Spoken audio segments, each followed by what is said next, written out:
Hello বন্ধুরা, আসসালামু আলাইকুম। সবাই কেমন আছেন? আশা করি সবাই ভালো আছেন। আল্লাহর অশেষ রহমতে আমরাও ভালো আছি। চলে আসলাম মুস্কান ফ্যামিলি থেকে আরও একটা নতুন ভিডিও নিয়ে। ঈদের পর তো দাওয়াতে দাওয়াতে ব্যস্ততার মধ্যেই দিন যাচ্ছে, কি ভিডিও করব, তার জন্য আর ভিডিও করা হয় না। এই যে বিকেলবেলা একটু ছাদে যাচ্ছি, আর বিকেলবেলা আমাদের চারপাশটা এত সুন্দর লাগে, শান্ত সভ্য, একদম ঠান্ডা নিরিবিলি আমাদের এই পাশটা, আর অনেক বাতাস, এত ভালো লাগে। বাসায় আসলে সবসময় আমরা ছাদে উঠি কিংবা ওই খোলা মাঠে ঘোরাফেরা করি, যখন কেউ খেলাধুলা করে না তখন আর কি। প্রায় সময়ই এখানে ছেলেরা ফুটবল খেলে। আর রমজানে তো সবসময় এখানে প্রত্যেক দিন কেউ না কেউ ইফতার পার্টি করে, মানে ছেলেরা বন্ধুবান্ধব নিয়ে এসে করে। আমরা উপর থেকে তাকিয়ে তাকিয়ে দেখি আর কি। আমাদের তো করা হয় না, কারণ আমরা বাসার সামনে থেকে দেখতে পাই। আমাদের বাসাটা আমার কাছে ভীষণ ভালো লাগে। এই যে নিচে আমাদের কলা গাছ, মিষ্টি কুমড়া গাছ, পেয়ারা গাছ, পেঁপে গাছ, অনেক কিছুই আছে। এই তো ছাদে চলে এসেছি, আর ছাদে এসে দেখি মাশাল্লাহ অনেক বেগুন ধরে আছে গাছে। তারপর একটু ছিঁড়ে নিচ্ছি আর কি, যেহেতু বাসায় চলে যাব আস্তে আস্তে সবজি গুছাচ্ছি। আর শাশুড়ি ননদ সবাই এসেছে, সবাই সবজি নিচ্ছে। এই তো এখানে গাছে অনেক অনেক টমেটো পেকে আছে, একদম গাছ ভরা টমেটো পেকে আছে আর কি। আর বাচ্চারা তো অনেক মজা করতে আছে বাড়িতে এসে, দাদুর সাথে ঘোরাফেরা করতে আছে, পুপির সাথে ঘোরাফেরা করতে আছে। সব কিছুই মিলিয়ে এবার ঈদটা অনেক ভালো কেটেছি পরিবারের সবার সাথে, খুবই ভালো লাগলো। আর এইদিকে আমার ননদে ধনিয়া পাতা তুলতে আছে। আসলে গাছের তরতাজা সবজি তুলতে খুবই ভালো লাগে। আমার শ্বশুরে এগুলা লাগায়, আমরা শুধু তুলি। উনি সারাদিন দোকানদারি করে রাতে অনেক পরিশ্রম করে, সবাই ওনার জন্য দোয়া করবেন। আসলে এগুলা হলো শখ, আবার দেখা যায় পরিবারের জন্য অনেক উপকার হয়। এই যে ওরা আমাদের গন্ধ পেয়ে ছাদে চলে এসেছে, আমরা কিন্তু ওদেরকে নিয়ে আসি নাই। মুস্কান আর ইরফান দুইজনে ছাদে এসে এখানে কাজ করতে আছে। কি কাজ করে? সবজি খুঁজতে আছে, কি ছেঁড়া যায়, কি কি সবজি আছে ওরা দেখতে আছে। পরে একটা মিষ্টি কুমড়া দেখতে পেলাম, আর মিষ্টি কুমড়াটা নষ্ট হয়ে উঠেছে। পরে আম্মা বলতেছে আর কি এটা ছিঁড়ে ফেলার জন্য। এটা কিন্তু নষ্ট হয় নাই, এটা মানে একটু ওই যে কি জানি হয়েছে আর কি। পরে এটা রান্না করছিল, অনেক মজা হয়েছিল। আর এই তো গাছে অনেকগুলা মরিচ ধরে আছে, কালো মরিচ। এই মরিচগুলা খেতে ভীষণ ভালো লাগে। শহরে এই মরিচগুলার অনেক দাম, বিশ্বাস করুন, আমার তো সাহসই দেয় না এগুলা কিনতে। আর আমাদের গাছে দেখা যায় এগুলা পেকে যায়। পরে আবার খাওয়ার জন্য এখান থেকে কয়েকটা মরিচ নিয়ে নিলাম, আর এত জাল ছিল মরিচগুলা। আমার ননদও কাঁচা মরিচ খেতে পছন্দ করে, আমিও খেতে পছন্দ করি, তার জন্যই নেওয়া হয়েছে। আমি যখন বাসায় চলে আসি, বিশ্বাস করুন এই বাসাটাকে এত মিস করি। আসলে নিজেদের বাড়ি, নিজেদের বাগান সব কিছু রেখে আবার দেখা যায় কুমিল্লা চলে আসতে হয় বাচ্চাদের পড়াশোনার জন্য। আর দেখেন মাশাল্লাহ বলবেন সবাই বেগুন গাছটাকে দেখে। বেগুন গাছে অনেকগুলা বেগুন ধরে আছে।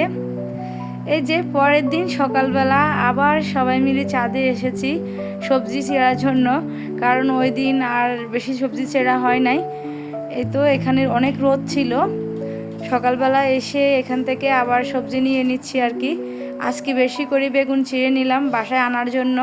সবগুলো তো আর আমি আনবো না, আমি আমার পরিমাণ মতো এনেছি, আর বাদ বাকিগুলো বাসায় রেখে দিবে। আর অনেকগুলা টমেটো ছিঁড়া হয়েছে, এগুলা সব আমাদের গাছের টমেটো। আরও অনেকগুলা আমার শাশুড়িরা ফ্রিজে ফ্রোজেন করে ফেলেছিল। আর এখানে আমি কিছু নিয়ে আসবো এখান থেকে, আর আমার ননদ কিছু নিয়ে যাবে, উনিও চলে যাবে। আর এই তো নিচে চলে এসেছি। নিচে দেখেন একটা কি জানি গাছ, এই গাছে এত সুন্দর ফুল এসেছে।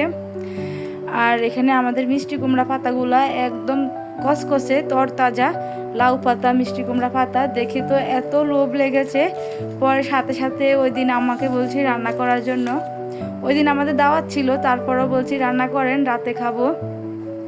আর এখানে আমাদের কলার একটা থোড় ছিল, এটাও আমি ছিঁড়ে নিচ্ছি। আর এটা কিন্তু খাওয়া হয় নাই, আর এটা না খেয়ে চলে এসেছি। আম্মা তো বারবার বলছে এটা খাওয়ার জন্য, কিন্তু ওই যে সময় পাই নাই। দাওয়াতে দাওয়াতে দিন চলে গেছে, তারপর আবার বাসায় চলে এসেছি। আসলে আমার কাছে এগুলা ভীষণ ভালো লাগে, এই থোড়গুলা ভর্তা বানিয়ে খেতে।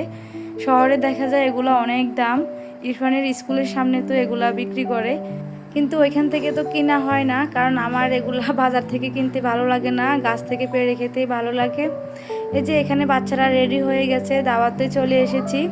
দাওয়াত বাড়িতে এসে তো আর ওইভাবে ভিডিও করা হয় নাই, এমনিতে বাচ্চাদের একটু ভিডিও করে নিলাম। দেখেন বাচ্চারা কি পরিমাণে দুষ্টামি করছে দাওয়াত খেতে এসে, তাই ওদেরকে একটু ভিডিও করে আপনাদের সাথে শেয়ার করলাম।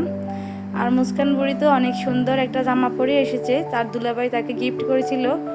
আর আমি যখন অপরিচিত জায়গায় যাই কখনোই ভিডিও করি না, তারাও কিন্তু অনেক কিছু আয়োজন করেছে, আমার পছন্দ মতো খাবার ভাবি আয়োজন করেছে। আমরা এসেছি ইরফানের বাবার বন্ধুর বাসায়, আর আমি আগে বলে দিয়েছি ভাবিকে ভর্তার শাক, করলা ভাজি, তারপরে এগুলো যেন করে।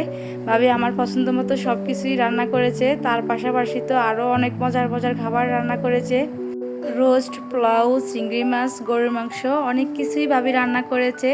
আর এত ভালো লেগেছে ভাবির হাতের রান্না, অনেক মজা করে খেয়েছি, সারাদিন ছিলাম। আর বাচ্চারাও অনেক এনজয় করেছে। বাচ্চারা তো গ্রামে আসলে অনেক মজা করে। ওইদিকে কুকুর এসেছে, সবগুলা বাচ্চা লাঠি নিয়ে এসেছে কুকুরকে মারার জন্য।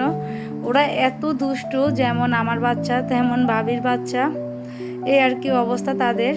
দুপুরে খাবার দাবার খেয়ে ইরফান মুস্কান তাদের বাবার সাথে বাসায় চলে গেছে, আমি আর যাই নাই। আমি সন্ধ্যার পরে বাসায় এসেছি। আমি এখানে ভাবির সাথে একটু ঘুরতে বের হয়েছি। আমি, ভাবি, ভাবির ভাইয়ের বউ, তারপর হলো ভাবির বাচ্চা, ভাবির ভাইয়ের বউয়ের বাচ্চা, শুধু আমার বাচ্চারা ছিল না, সবাই মিলিয়ে আমরা ঘুরতে এসেছি। এসে তো জবা ফুল গাছ দেখতে পেরে এখান থেকে অনেকগুলা জবা ফুল ছিঁড়ে নিলাম। আর এদিকে ভাবির বাচ্চা আমাকে ফুল দিচ্ছে, পরে আমি ওর কাছ থেকে ফুল নিয়েছি। অনেক ভালো লেগেছে। ওনাদের এলাকাটা তো হলো আমার শ্বশুরবাড়ির এলাকা আর কি, আইনগিরি আর হলো আমার শ্বশুরবাড়ির এলাকা। সবাই মিলিয়ে অনেক আনন্দ করলাম, অনেক ঘোরাফেরা করলাম। সন্ধ্যার পর আমার হাজব্যান্ড এসে আবার আমাকে নিয়ে গেছে। এই যে এখানে আমি অনেকগুলো ফুল একসাথে ছিঁড়ে আমি আবার ভাবিকে গিফট করলাম। ভাবি ফুলগুলো পেয়ে ভীষণ খুশি হয়েছে। আর আজকের ভিডিওটা এই পর্যন্তই। সবাই ভালো থাকবেন। আল্লাহ হাফেজ।